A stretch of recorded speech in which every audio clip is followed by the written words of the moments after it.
আসসালামু আলাইকুম।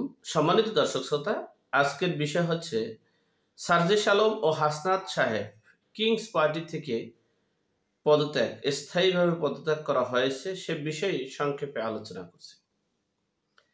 দেখেন, সব সময় বিতর্কিত যত কর্মকাণ্ড আছে হাসনাত এবং সার্জিস সাহেব করে আসছে।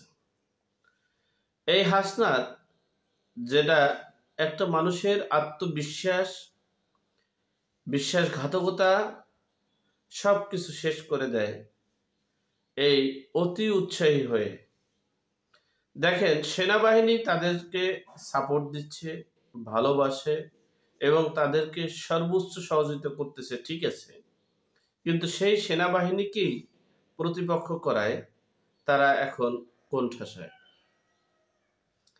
এরপরে সার্জিস আলম, যিনি হেলিকপ্টার সার্জিস আলম হিসেবে পরিচিত, যিনি সবসময় বিতর্কে থাকেন, তিনি বলেছেন তার নিজের স্ট্যাটাসে যে তিনি অত বিত্তশালী না, অর্থবিত্তশালী নয়, তার পরিবারও অত অর্থবিত্তশালী নয়, কোনো রকমের জীবন যাপন করে, তার মানিব্যাগও নেই, মানিব্যাগে তেমন টাকাও থাকে না। সেই লোক মাত্র 7 মাসের ব্যবধানে তিনি হেলিকপ্টারে চলেন, তিনি এক এক সময় এক এক দিন এক একটা গাড়িতে চলেন, তিনি প্রায় শতাধিক গাড়ি নিয়ে সফর করলেন নিজের এলাকায়।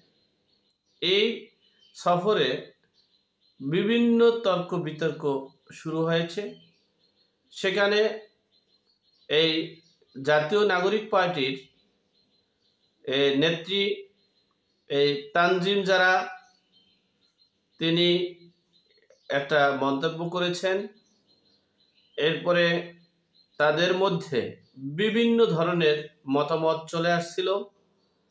এমনকি এই নাগরিক পার্টির একমাত্র বলতে পারেন, শুধু নাগরিক পার্টি না, উপদেষ্টা পরিষদেরও পরিচালক, লেখক, সাহিত্যিক, সাংবাদিক পিনাকি ভট্টাচার্য, তিনিও বলেছেন যে এই সার্জিসের 100 গাড়ি বহর দিয়ে এই নিজের এলাকায় সফর করা এটা সমীচীন হয়নি।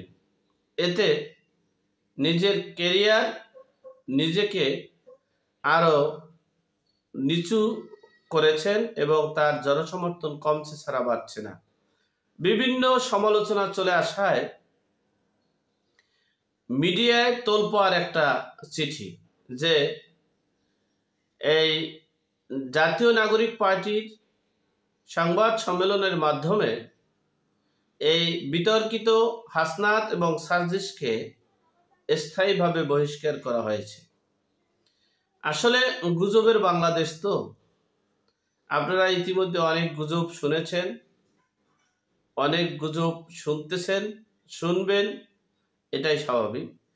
তবে এই সার্জিস এবং হাসনাত যে বহিষ্কারের বিষয়টা, এটা মানুষের একটা আবেগ হতে পারে, সে হিসেব করে তারা একটা চিঠি বের করে মোটামুটি ভাইরাল করেছে। এটার কারণ হচ্ছে তারা সেনাবাহিনী থেকে কোণঠাসা, তারা দেশের জনগণকে প্রতিপক্ষ করা, তারা হেলিকপ্টারে চড়া, তারা 100 গাড়ির শোডাউন, এরপরে বিভিন্ন অভিযোগের, এমনকি পিনাকি ভট্টাচার্য যেহেতু এটা নিয়ে সমালোচনা করছে, সেহেতু তারা বহিষ্কার হতে পারে। আর একটা বিষয় হলো তারা ছাত্রলীগের নেতা তারা সেই সেই একনায়কতন্ত্র পরের সরকারের তারা নেতা ছিলেন। সবকিছু মিলিয়ে তারা স্থায়ীভাবে বহিষ্কার হতে পারেন বিধায় সেই দিকে আশঙ্কা করে একটা চিঠি বের করে রীতিমতো ভাইরাল হয়েছে। তবে যেটা এখন ভাইরাল হয়েছে সেটা সত্য নয়, আর সত্য হবে কিনা সেটাও জানি না। তবে আমি বলবো এই সার্জিস, হাসনাত সহ, নাহিদ সহ সকলকে বলবো দেশটাকে বিভাজনের দিকে ধাবিত না করে, দেশ 1971 এবং 24কে এক জায়গায় না করে 24 আমাদের একনায়কতন্ত্র পরিবার, একনায়কতন্ত্র থেকে বেরিয়ে আসছি। এখানে এটা একটা বিপ্লব, সেটা বিপ্লবটা আমরা গভীরভাবে শ্রদ্ধা করব, স্মরণ করব এবং সেটা স্বর্ণাক্ষরে লিখে রাখবো। কিন্তু 1971 হচ্ছে এই বাঙালি জাতির মুক্তির সংগ্রাম, স্বাধীনতার সংগ্রাম। সেটার সাথে এক করে দেশটাকে বিভাজন করে নিজেদের বিপদ নিজেরা ডেকে আনা উচিত হবে না বলে আমি মনে করি। আল্লাহ আমাদের সকলের বিপদ আপদ বালা মুসিবত থেকে হেফাজত করুক, আমিন। আসসালামু আলাইকুম।